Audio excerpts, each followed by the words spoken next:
हरियाणा के भिवानी जिले की 19 साल की लेडी टीचर मनीषा की मौत अभी भी एक राज बनी हुई है। प्रदेश सरकार केस की जांच सीबीआई के हवाले करने का फैसला कर चुकी है। सभी को उम्मीद है कि सीबीआई जांच में मौत का सच सामने आएगा। पुलिस इसे सुसाइड बता चुकी है, तो सीएम नायब सिंह सैनी से लेकर बीजेपी के नेताओं के लगातार बयान सामने आने शुरू हो गए हैं। मनीषा की मौत को लेकर अब लगातार अलग अलग बयान सामने आ रहे हैं। ऐसे में सवाल उठ रहे हैं कि क्या सरकार को मनीषा की मौत का राज पता है।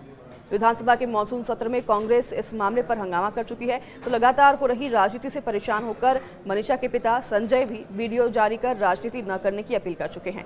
इसी बीच दिल्ली एम्स में हुए पोस्टमार्टम के बाद फॉरेंसिक जांच के लिए सैंपल भिवानी पुलिस को मिल चुके हैं। ये सैंपल सीबीआई को सौंपे जाएंगे। एम्स में मनीषा के शव का तीसरी बार पोस्टमार्टम हुआ था। पहली बार भिवानी अस्पताल और दूसरी बार रोहतक पीजीआई में पोस्टमार्टम करवाया गया। अब जानिए कि मनीषा की मौत को लेकर नेता क्या बयान दे रहे हैं, जिनसे कि रहस्य और भी बढ़ गया है। पानीपत में मुख्यमंत्री ने भी अपना बयान दर्ज करवाया। उन्होंने कहा कि कई बार पारिवारिक विषय भी होते हैं, जिसके चलते ऐसे कदम उठाए जाते हैं। मुख्यमंत्री नायब सिंह सैनी ने कहा कि विपक्ष के पास कोई भी मुद्दा नहीं है और हमने कहा है कि मनीषा हमारी बिटिया थी, हमारी गुड़िया थी और उस पर राजनीति नहीं होनी चाहिए। हम चर्चा के लिए तैयार हैं, हर बात का जवाब सरकार देगी। मुख्यमंत्री ने यह भी कहा कि कई बार पारिवारिक विषय भी इस प्रकार के होते हैं। मेडिकल रिपोर्ट में भी ये आया है कि मनीषा ने दुकान से दवाई ली है। तो शनिवार को सिरसा में मुख्यमंत्री ने कहा था कि पुलिस पर कार्रवाई इसलिए भी की जा रही है क्योंकि मनीषा के पिता ने कहा कि डायल 112 पर तैनात कर्मियों ने अपशब्द कहे। फिर वह एप्लीकेशन लेकर थाने में गए तो वहां भी पुलिस ने उनके साथ ठीक व्यवहार नहीं किया। तो करनाल में मनोहर लाल का भी बयान सामने आया, जिन्होंने कहा कि झगड़ा और कल्प्रिट जब निकलेगा तो लोकल ही निकलेगा। केंद्रीय मंत्री एवं पूर्व सीएम रहे मनोहर लाल खट्टर ने शनिवार को करनाल में कहा कि मनीषा की मौत विषय पर हरियाणा सरकार बहुत गंभीर है और सभी बातों को लेकर ट्रैक पर चीजें चल रही हैं। परिवार की संतुष्टि के लिए पोस्टमार्टम पहले हुआ था और फिर दोबारा करवाया गया। सरकार तीसरी बार एम्स में पोस्टमार्टम के लिए तैयार हो गई। जहां तक जांच का विषय है, हरियाणा पुलिस अच्छे से जांच कर रही है और कुछ सबूत खोजे हैं। फिर भी परिवार के लोगों ने कहा कि हमें सीबीआई से जांच करवानी है, हमें किसी प्रकार की आपत्ति नहीं। सोनीपत में बड़ौली ने कहा कि जो दोषी है वो पकड़े जाएंगे और सजा भी मिलेगी। तो बता दें आपको कि 6 दिन पहले मीडिया से बातचीत करते हुए बीजेपी प्रदेशाध्यक्ष मोहनलाल बड़ौली ने कहा कि मनीषा की मौत बहुत ही दुखद है। जांच अच्छे से चल रही है। पुलिस प्रशासन ने परिवार को भी जानकारी दी है और मनीषा का परिवार भी संतुष्ट है। कुछ यूट्यूबर्स के द्वारा भी गलत प्रचार किया गया, ये भी उन्होंने कहा। जो कि दोषी है वो पकड़े भी जाएंगे और सजा भी मिलेगी। तो बीजेपी के शासनकाल में कोई भी अपराधी बच नहीं पाएगा।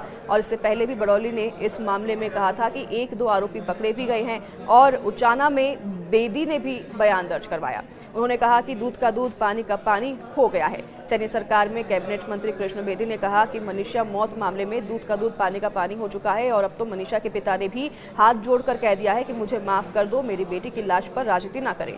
तो परिवार ने जो मांग की सरकार ने मान ली है। कांग्रेस अपना घर कान भूल गई है, उन्होंने ये अपने बयान में कहा।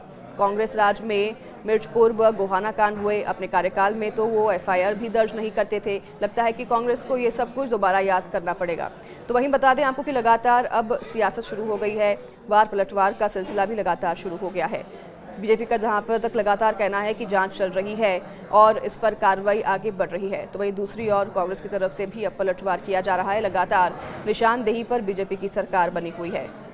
तो देखिए, मनीषा की मौत का मामला अभी भी संदिग्ध बना हुआ है। यह हत्या है या आत्महत्या, इसकी जांच अभी भी जारी है। प्राइमरी रिपोर्ट में आया है कि शरीर में जहर के कुछ अंश मिले हैं और अब वो जहर उसने खुद ही खाया या किसने खिलाया, यह जांच चल रही है। शरीर पर कुछ चोटों के भी निशान बताए जा रहे हैं और उनकी जांच भी लगातार चल रही है कि वह चोट कैसे लगी। तीनों पोस्टमार्टम रिपोर्ट्स का मिलना जो है अब इस बात पर और भी संशय बना रहा है।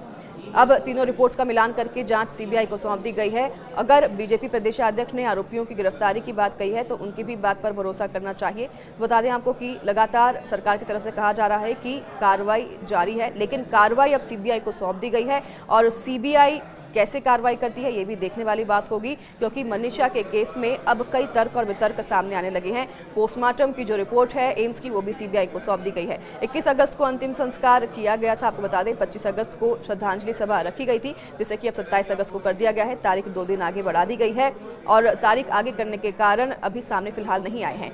11 अगस्त को बता दें कि मनीषा लापता हुई थी, तो पति संजय ने बताया था कि उनकी बेटी मनीषा 11 अगस्त को घर से निकली थी, लेकिन दोपहर के समय में मनीषा का फोन आया। उसने कहा कि वह एडमिशन के लिए नर्सिंग कॉलेज जाएगी और इसलिए घर आने से लेट हो जाएगी। इसके बाद शाम को 6:26 पर फिर से कॉल आई, लेकिन पिता से बात नहीं हो पाई। इसलिए पिता को संदेह हुआ तो फिर उन्होंने बेटी की तलाश शुरू कर दी और फिर बेटी की तलाश के लिए वो गांव सिंघानी भी पहुंचे, जहां पर बेटी नहीं मिली तो तलाश के लिए डायल 112 पर सूचना दी। पुलिस मौके पर पहुंची। संजय ने आरोप लगाया कि पुलिस वालों ने उनके साथ अभद्रता की। 13 अगस्त को फिर बता दें कि लाश मिली, जिससे कि सनसनी फैल गई। हत्या का केस दर्ज हुआ और फिर पिता संजय 12 अगस्त को लोहारू थाने में शिकायत देने गए तो वहां भी पुलिस ने बेटी को लेकर गलत शब्दों का प्रयोग किया। तो वहीं बता दें आपको कि अब एफआईआर भी देरी से दर्ज गई, ये भी पिता का आरोप है। तो अब इस पूरे मामले में लगातार जांच पड़ताल की जा रही है। पुलिस के भी कई अधिकारियों को सस्पेंड किया गया है और परिवार के इन आरोपों को ही सीरियसली ऐसे लिया जा रहा है। और जब रिपोर्ट्स आई है एम्स की तीसरी रिपोर्ट, वो सौंप दी गई है सीबीआई को। सीबीआई की जांच अब कहां तक जाती है, ये देखने वाली बात है।